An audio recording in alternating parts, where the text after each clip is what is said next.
Sa video po na ito ay pag-usapan natin ang kamanghamanghang pag-akyat ng presyo ni Dogecoin kumpara kay Bitcoin sa kasalukuyang bull run na ito. Marami po ang nagtatanong, paano nangyari ito? Ayon po sa Bloomberg crypto executive na si Ginoong Michael Regan, may ilang pangunahing factors kung bakit na-outperform ni Dogecoin si Bitcoin. Ito ay dahil sa mababang fees, influence ni Ginoong Elon Musk at mataas na volatility ni Doge. Kaya ayan po ang siyang ating pag-uusapan sa video na ito. Pero bago po tayo magpatuloy ay nais ko lamang po munang bigyang linaw ang aking disclaimer kung saan ang nilalaman po ng video na ito ay hindi po ito isang financial advice. For education and information purposes lamang po ang layunin nito. Ayan. Bakit nga ba mura ang pagpapadala or transactions gamit itong si Dogecoin?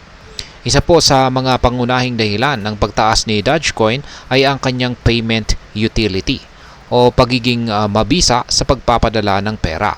Ayon po kay Ginoong Regan, mas mura ang transaction fees ni Dogecoin kumpara kay Bitcoin at maging sa iba pang mga cryptocurrencies.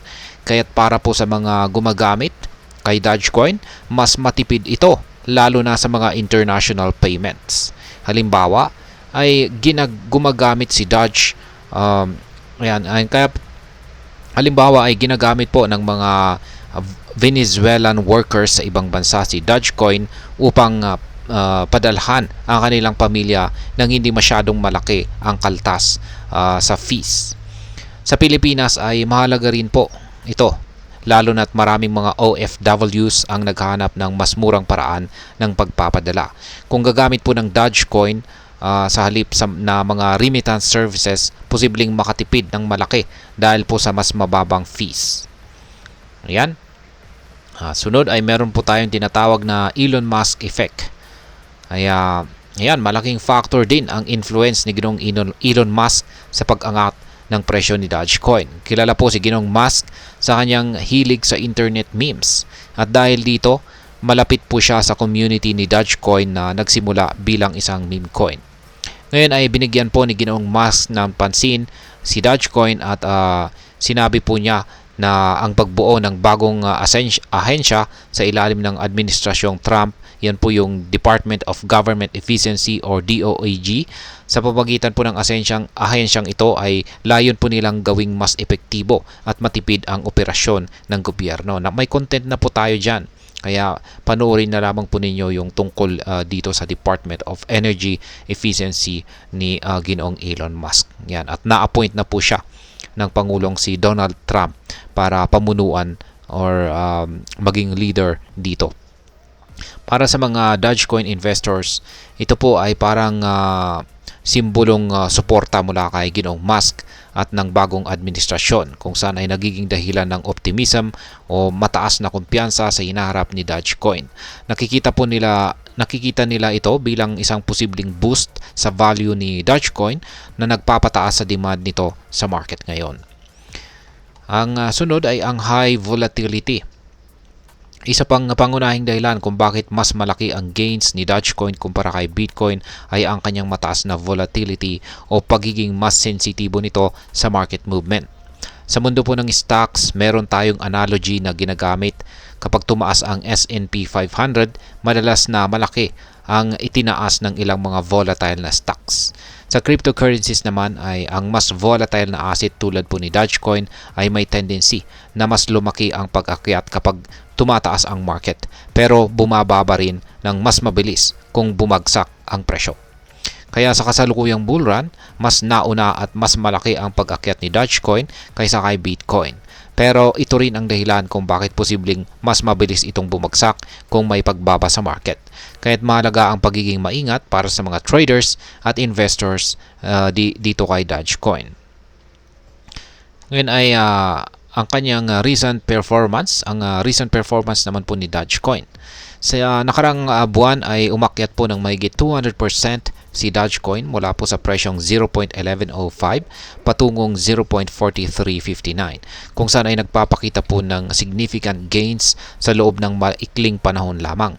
Ang market cap po nito ay lumago mula $16.43 billion hanggang $62.96 billion, kung saan ay naging dahilan upang mapunta ito sa pang-anim na pwesto sa mga pinakamalaking cryptocurrencies.